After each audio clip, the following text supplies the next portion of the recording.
Good morning, everyone. I'll get to comments and stuff at the end, as per usual. Oh, come on, pills, kick in. Let's see, housekeeping. Yeah, so last week was a bit disrupted because the missus was off work. Things should be back to normal this week, which is good, I guess. Let's see. What else? Yeah, I've got a lot to catch up on because last week was so disrupted. So I'm not sure how regular videos and updates are going to be this week. Probably as good as usual, but you know, shit happens. Let's see. Anything else spring to mind? No, not offhand. I'll see if I can think of anything else at the end. Right, into the news. So, last time we had a show, which was 2 weeks ago, I was reporting on a stabbing and saying that it was a good thing to wait and see how things played out. But we seem to have had another one within a fortnight in Streatham. Sudesh Aman is the culprit. Fairly young dude, 20. Was released about a week ago after serving half of his sentence of 3 years and 4 months for terror offences. Can't have been that serious if the sentence was that low. Maybe he was radicalised in prison even more. Who knows? But predictably, people, of course, are saying that, you know, this means we need to tighten up even more on immigration, and we should be harder, more draconian in our laws, particularly around terror offences. How many people are being arrested for these offences? How many reoffend?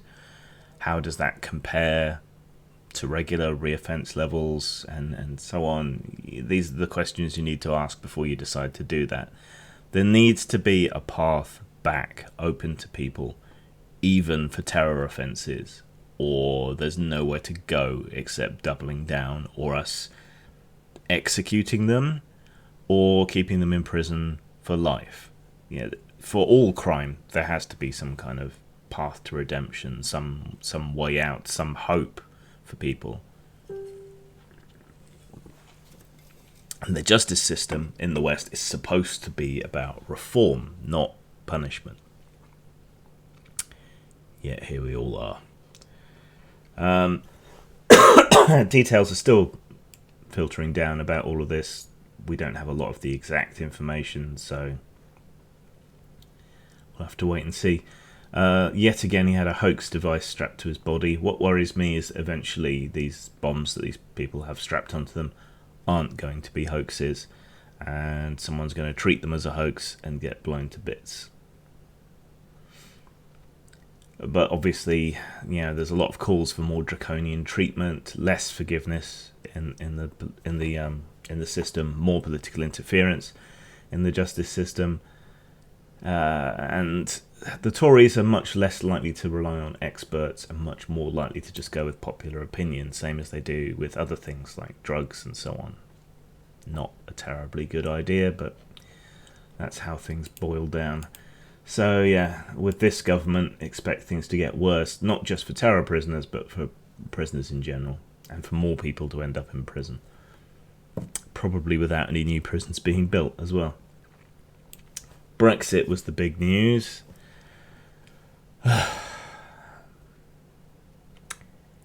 This is just the beginning of the transition period, during which we are bound by all EU laws, etc., as per normal, but have absolutely no say in what otherwise goes on, but we have to comply. Not that the government probably will, but that kind of sours future relations. So we haven't fallen off a cliff edge yet. The no deal didn't happen, but now this is when the negotiations start, and the next cliff edge is about 11 months from now, where if we don't have alignment and trade deals, particularly with the EU, but potentially also with other places, that's when we hit the next cliff edge. And any kind of deal is going to be less good than what we have now. Plus, in our negotiations with other countries, we're going to be in a much weaker position due to desperation and so on. The reality should be setting in already, particularly as BMW's gone, you know what? Nah, we're not going to build minis.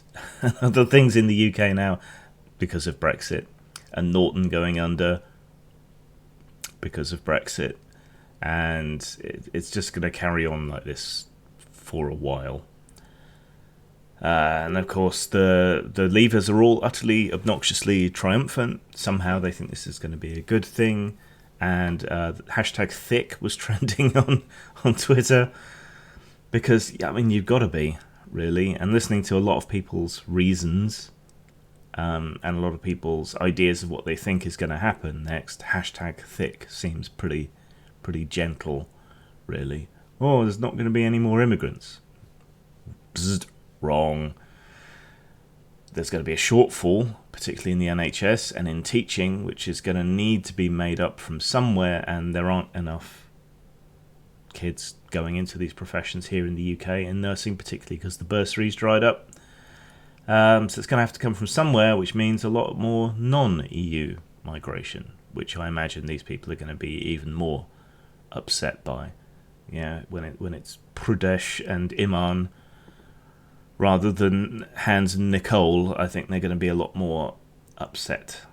You just had to watch the celebration that was going on in London and the things people were saying when they were being interviewed. And yeah, hashtag thick is pretty fucking gentle.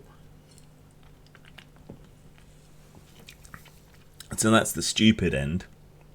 The more intelligent end, you start to get people into their conspiracy theories, perhaps tending to be a little bit racist in a more cultured way, but still pretty racist.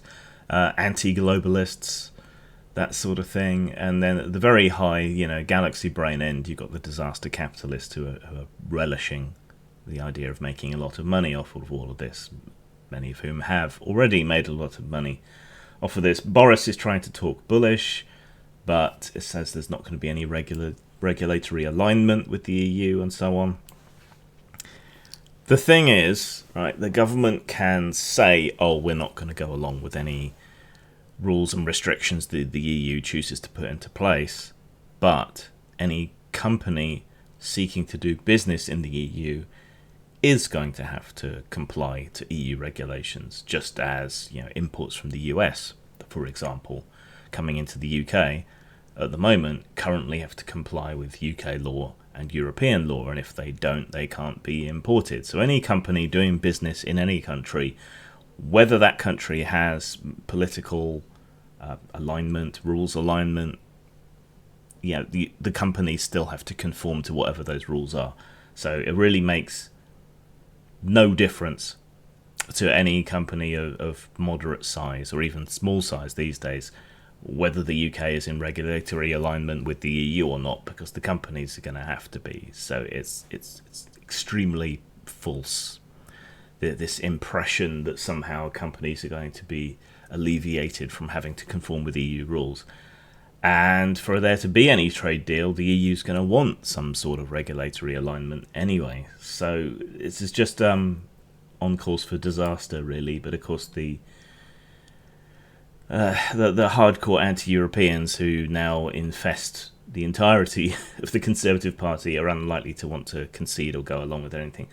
So a decent trade deal, which I guess is where people's hopes would be now, it seems manifestly unlikely, particularly given the bullish rhetoric that Johnson and others are putting out. But he's all mouth and no trousers, and it doesn't make that much difference to companies anyway. The BBC is rapidly getting rather compromised. They've had to fire a whole bunch of people, their funding is under threat, even though they went out of their way to be accommodating to Brexiteers and to the Conservative government during the election, to the point where I think you should consider them biased. Yeah, they're still under attack.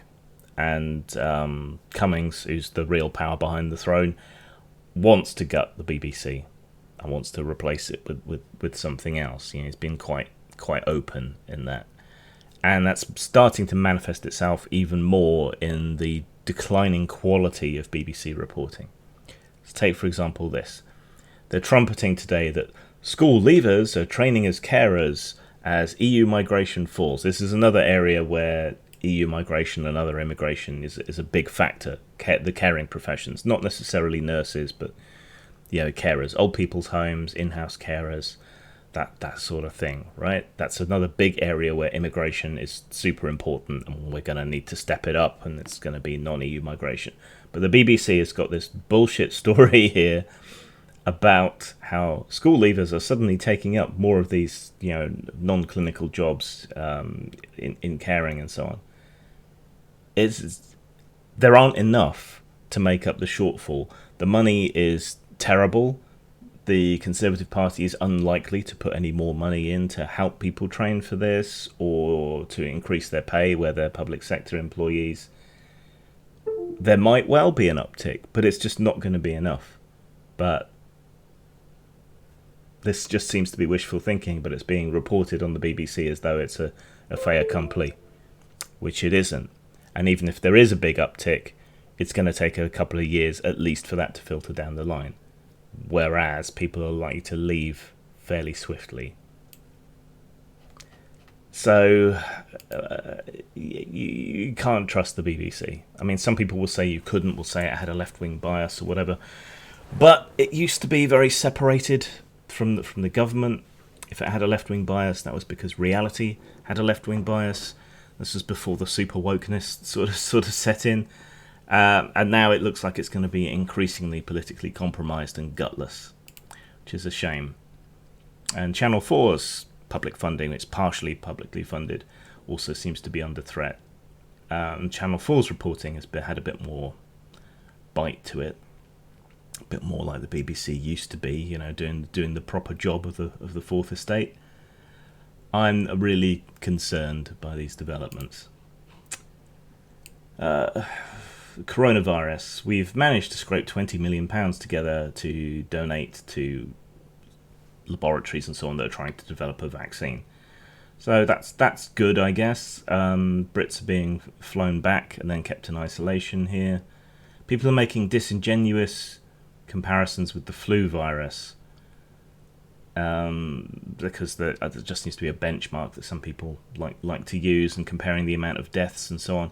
Corona hasn't spread that far yet. Currently it's still in China, who tends to depress the statistics and so on. But if you follow any Westerners who are in China on YouTube or so on, they're spilling the beans on how things are really going, and it looks a lot worse than it would be if you just stick to what the Chinese Communist Party has put out on their state media. But also, it's only been a few weeks really, whereas flu season is a whole season So we don't yet really know how devastating it's going to be. There's also some stuff going around, kind of seems to be racially motivated, saying that people of Eastern extraction are more likely to succumb to it. We don't know. Be cautious, be careful, wash your hands, sneeze into your elbow, all that kind of stuff. And it doesn't now seem like the virus started from that market. So there's a lot of somewhat racist memes and so on going around about weird exotic animals and things that the Chinese eat. It's not helpful. And being paranoid and afraid of people of Eastern extraction isn't helpful either.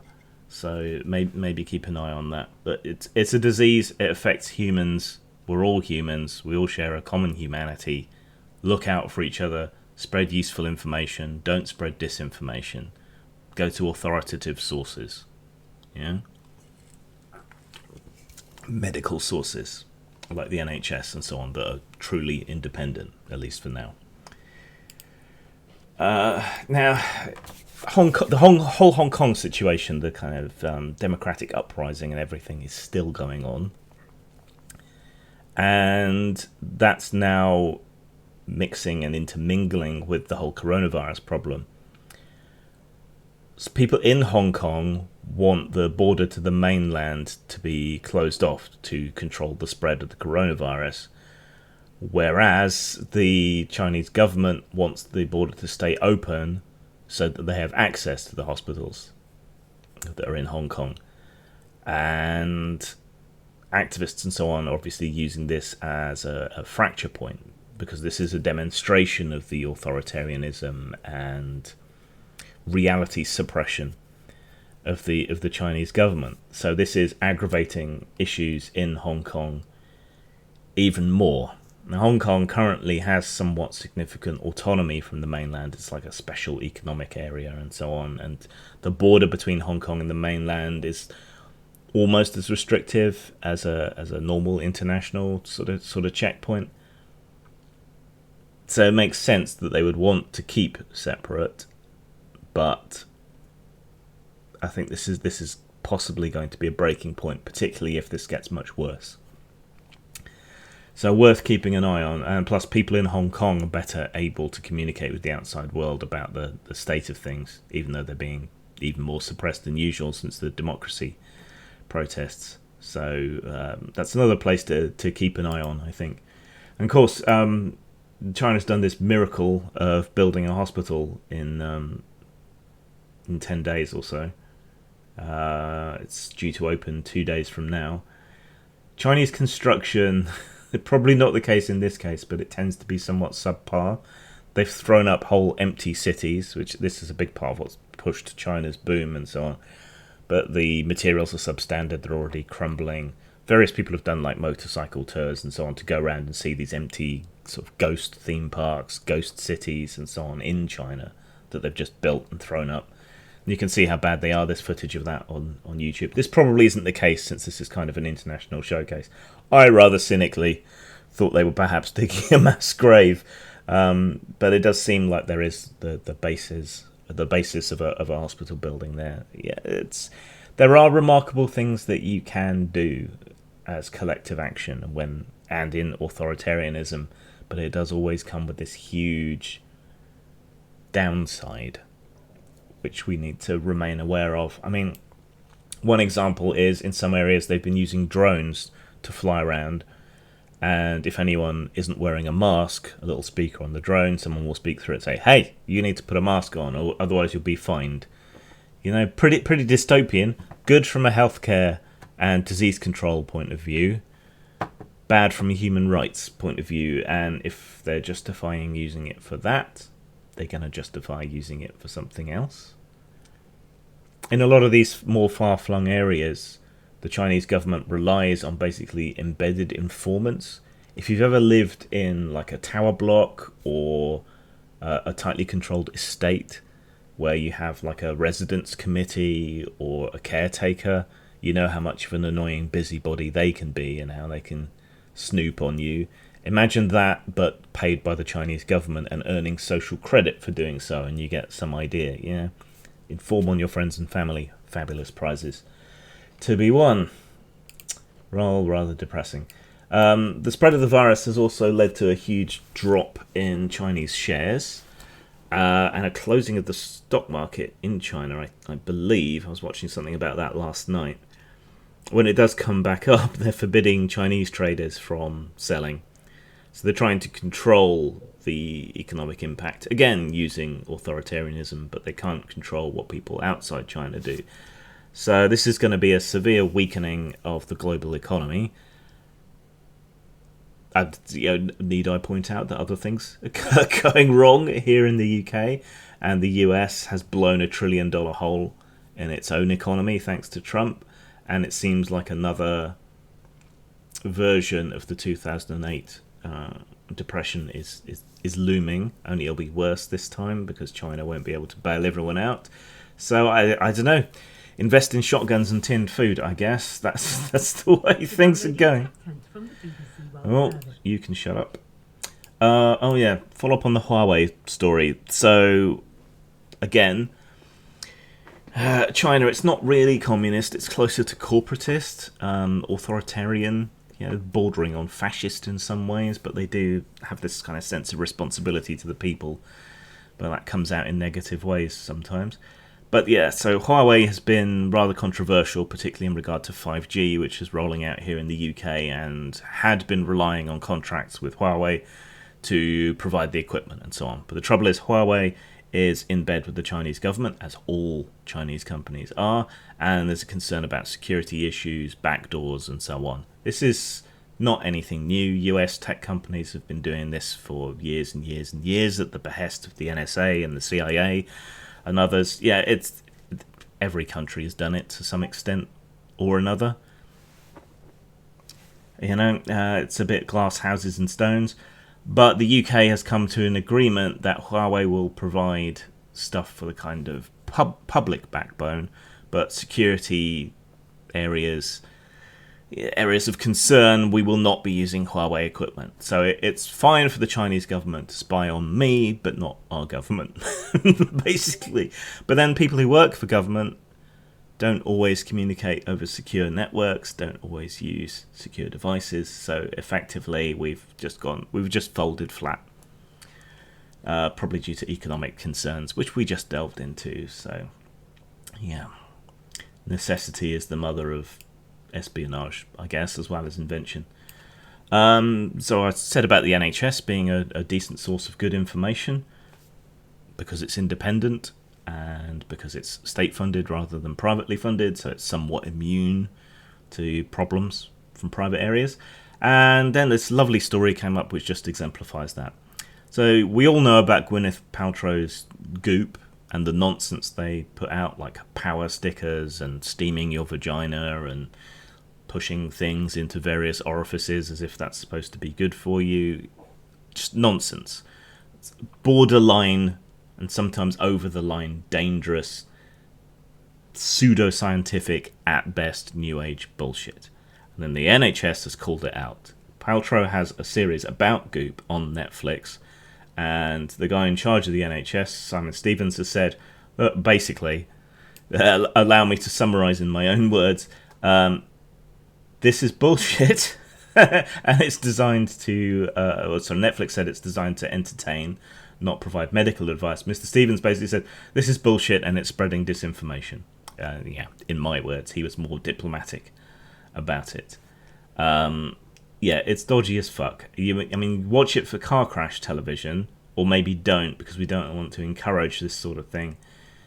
It's just nonsense, fertile ground for cranks, and we're in the midst of an emerging global health crisis around coronavirus. So should we really be encouraging or allowing this sort of thing? And this is where Chinese-style authoritarianism and censorship becomes tempting, when you have these kind of big issues around vaccination, mental health care, physical health care, cranks preying on people with cancer, who need cancer treatment, that sort of thing. This is where these ethical arguments begin to really bite, more than in political circles. Lastly, the vest worn by Charles I at his execution is going to be shown timely, I thought. My family took the side of Parliament in the Civil War. Just saying.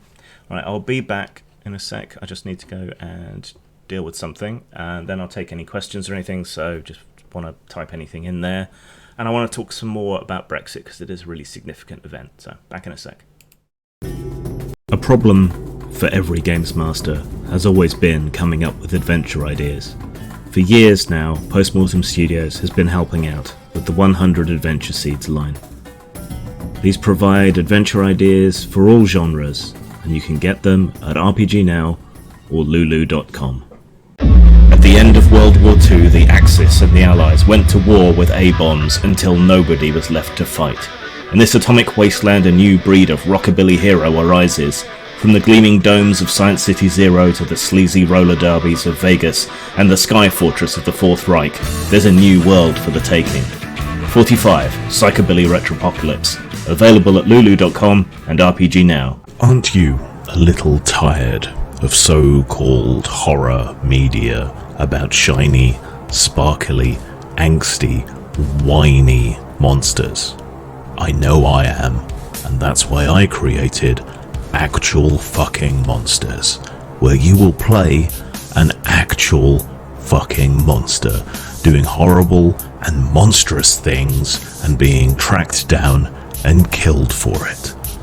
Buy now at DriveThruRPG, post-mort.com or lulu.com. The Atomic Age, with its A-bombs, transistorized radios, jet engines, and a new breed of dangerous supervillain, requires heroes to face the challenge. That's where you come in. The world needs you, Agent. Agent of Swing. Roar, said the grinder as it chewed its way through Alice, from the crown of her head all the way down to her toes. It ate the lot of her, unfussy, snout to tail, and cleared its plate. It gnashed its way through her dress, her pinafore, her shoes, and her unmentionables. It chewed her hair, devoured her scalp, gobbled up her arms, wolfed down her legs, gorged itself on her torso, noshed on her skin, and gulped her down without so much as a burp to show for it.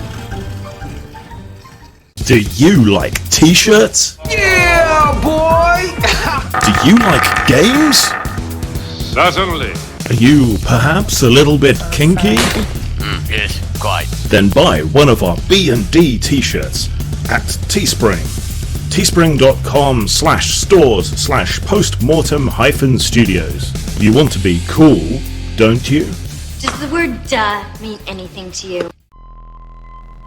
Sure, you could play one of those hoity-toity horror games where the most horrifying thing that happens is someone wearing a corset who really shouldn't. Or you could grind a zombie's face into a belt sander. Postmortem Studios sells a wide variety of stock art, well over 500 pieces, many of them by RPG industry veteran Brad McDevitt. These are available for you to use in your personal or professional projects, whether stories or games or anything else. Check us out at rpgnow.com. In his house in Relier, great Cthulhu lies dreaming, and when he awakens, he shall have the morning wood of aeons. Call of Cthulhu is a deeply pornographic card game. Enjoy your tentacles. Tal, friend, and welcome to Gore. Savage and beautiful, John Norman's Gorean saga is brought to life in the Tales of Gore role-playing game and its companion world book, World of Gore. Take flight on a tarn, luxuriate in the bathhouses of Ar, pit your steel against the deadly Kuri, best your enemies and place them in your collar. Tales of Gore uses the D6 system, perfect for both new and old players. You can purchase it from Amazon, RPG Now, or Lulu.com. Tar Sada Gore. It's been... Thanks for waiting. Always seems like I have to rush off in the middle of things lately. Mornings tend to be busy at Shea Grim, I'm afraid. Right. No questions or anything from the looks of it. Am I only seeing top chat? No. Okay. All right, let's get a bit more serious. Brexit. A lot of people don't seem to understand the impact that this is having on people, and even seem to be reveling in it. I spent 2 very late nights on Brexit Day and the day after trying to talk down a friend from suicide, because this has completely fucked up his life. It's very similar to me in a lot of ways. He's got his mental health issues, that are underlying. He gets his help for that. He's freelance, works for himself, so he doesn't have a particularly regular income, particularly when combined with the mental health issues. So I have a lot of empathy for this guy, and I see a lot of myself in him.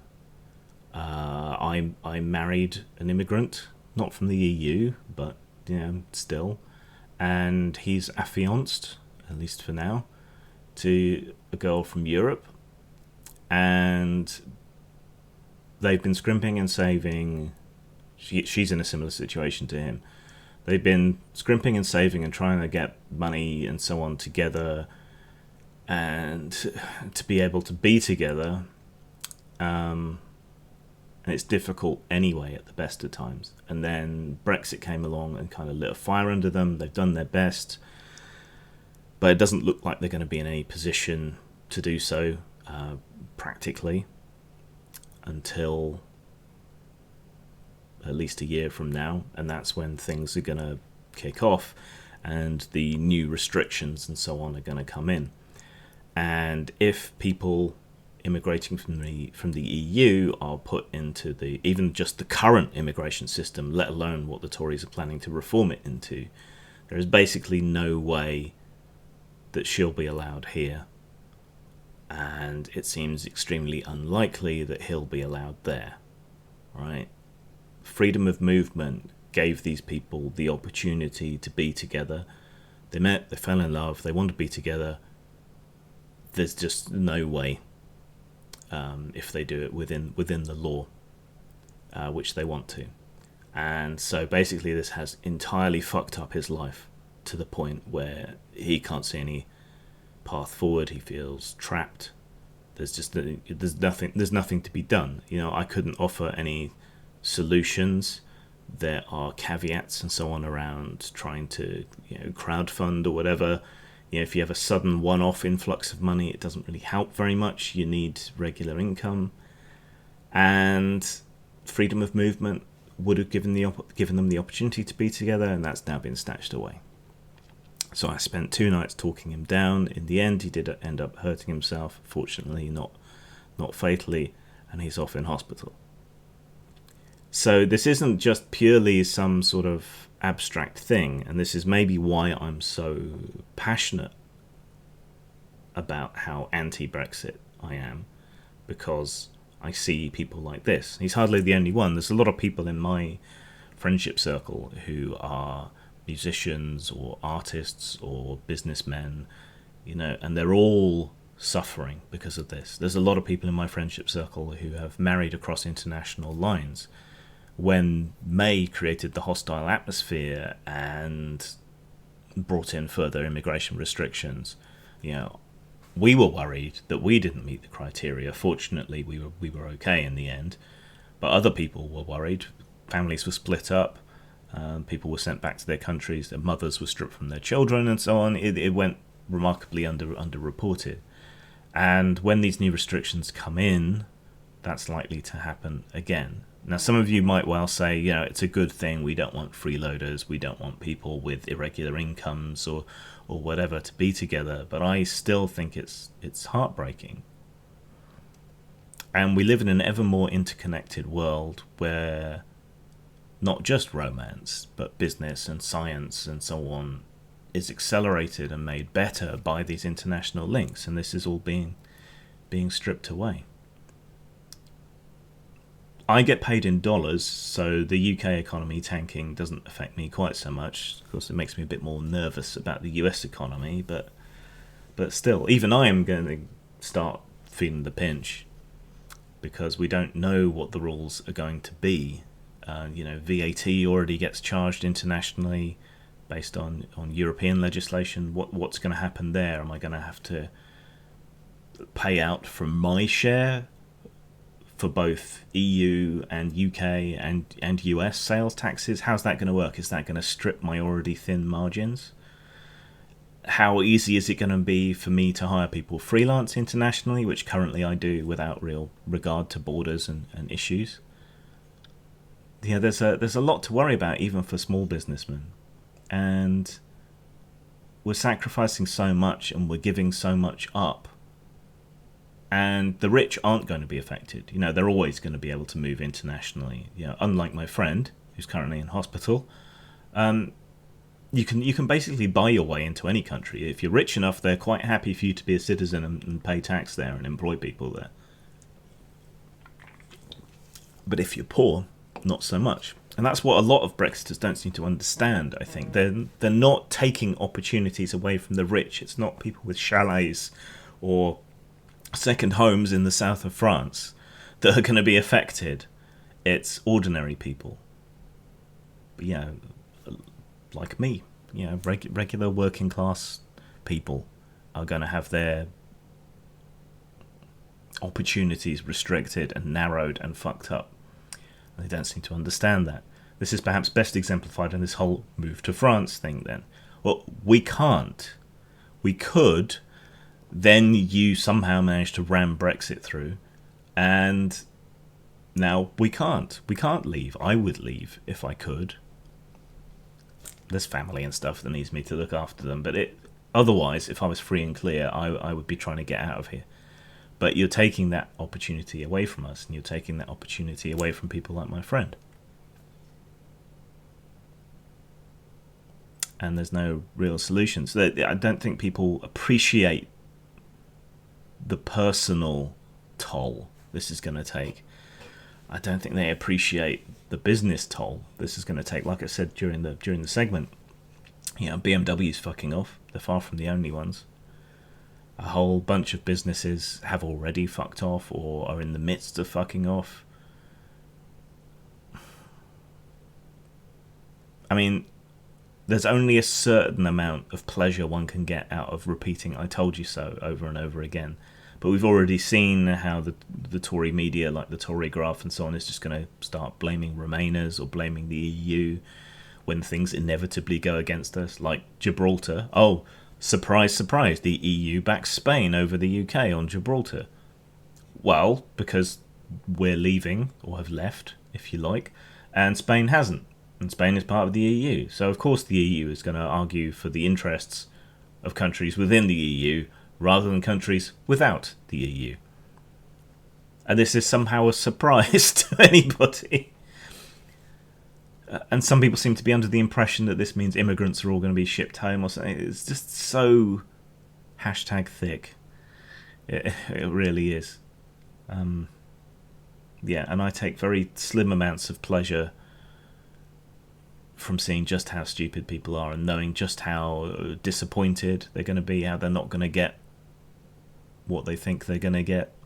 But of course, I don't suspect that they're ever going to acknowledge that they made the wrong choice. They're just going to find someone else to blame. But I guess that's interesting.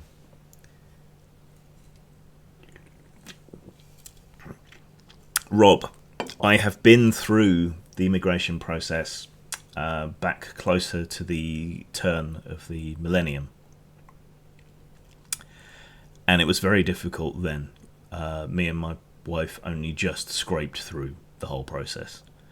And it has only gotten worse then. It's not just a matter of putting in the paperwork. There's evidence requirements, there's income requirements.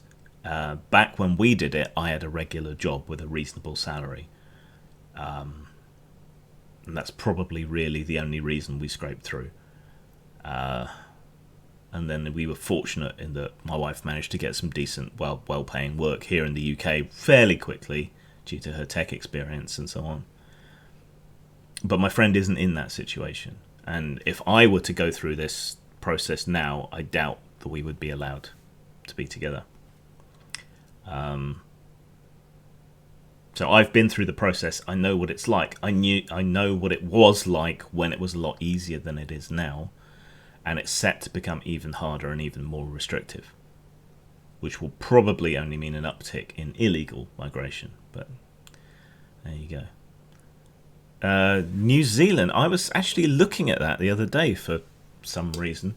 New Zealand's not that bad, actually. Compared to the UK system or the US system, both of which are labyrinthine and really fucking terrible. I could get into New Zealand. So what I was trying to suggest, this is why I was looking into it. I was suggesting to my friend and his fiance that rather than her moving to the UK or him moving to Europe, that instead they should maybe look into both moving somewhere else. And New Zealand, actually, it seemed like he would probably qualify, and it seemed like she would probably qualify. The other option was probably somewhere like Iceland that is desperate for people to move there. So, those things are a bit more doable. But New Zealand is actually pretty easy compared to the UK and US systems. It is point-based, but the points are fairly liberal. Australia's a bit tighter. I think because New Zealand is relatively low population, I think they're okay with people coming in a bit more. Australia's pretty low population when you look at its land mass, but then habitability is the issue in Australia. So. But yeah, I mean, it is really hard to feel sympathy for the people that voted for Brexit, as things already start to bite and hurt their ambitions and their thoughts and the things that we're going to get. But I'm struggling with it, and I pride myself on being relatively forgiving and open-minded and empathetic, but I'm struggling with it. I think it's no wonder that a lot of Remainers are extremely angry and calling people thick and so on, because quite frankly they are, but there's got to be a slightly better way of putting it. I'm disinclined to worry about their feelings while they're being so crowing and triumphant when a minority of stupid and politically illiterate people have managed to force this through. Because don't forget, at the election it was 52.9% of the electorate voted for Remain or second referendum parties. 52% was enough to force through Brexit, but not enough to stop it due to our fucked up system. And well, this is the other big massive impact of Brexit, right? Only 1% of the votes shifted to the Tories, and a lot of votes shifted to the Liberal Democrats. But because of our first past the post system, that 1% increase in the Tory vote ended up with a thumping majority, which basically enables them to do whatever horrible shit that they want to. And they backed off on the more overt gerrymandering, but there are still all sorts of things that they are doing, like attacking the BBC and so on, which are going to entrench that Tory rule. So we're almost certainly stuck with them for at least another 10 years. And they've already gone back on austerity, for example. Departments have all been asked to cut an additional 5%. And at the same time, about 5% of the budget for the north and the regions has been culled and sent down south. Now, I live down south, but I think that's horrifying. And that's an instance where I genuinely do feel sorry for the northern Brexiters and the people who betrayed Labour in the last election. On the promise that austerity would end and that there might be more funding for those areas up north. I mean, politically, it would have been savvy for the Conservative parties to invest more in the regions to try and cement that hold that they've now got, but they can't help reverting to type. It's in their nature, just like the scorpion on the frog. They can't help themselves. That's likely to make my life easier here down south, but I would rather continue to have potholes and for there to be less food banks in Liverpool. Maybe I'm weird, I don't know. But this is what we're already seeing. Austerity isn't going to end; it's going to get worse. So, if they're in power for another 10 years, we can look forward to another 100,000 needless deaths, I suppose. They're cutting funding to the north. Businesses are now accelerating their leaving plans from the UK, including some big financial areas. They're moving to Ireland, or Germany, a few others to France, or at least shifting off a lot of their operations. And that's where a lot of our tax income comes from, though we don't tax them enough. So that's gonna... It's fucked, mate. There's no way around it. And I am really struggling to be empathetic to the people that are going to get fucked over by this. And they're probably not going to acknowledge or believe that they're being fucked over by this. So I don't know. What can you do? And I feel bad about feeling good about them getting fucked over. My head is a mess, man. I don't know. Yeah, what's the time? Okay. This is an online friend, but I've got his family's mobile phone number, so I'm going to give them a call, see how he is. Hopefully he's okay today. Hopefully he won't get sectioned. We'll see how things go. But yeah, I just want to leave you with that. This has had massive personal impact on a lot of people. It's not purely politics. It's not purely economics. It's dicked over people's lives. And those people deserve empathy, certainly from the people that won. And I need to try still to be more empathetic to the people who voted leave, rather than just being angry. But it's a struggle, and I know I'm going to fail. But you got to try. Alright, I should get on with my day and see how my friend is, and then I've got a bunch of work to catch up on. So, take care, everybody. Zang.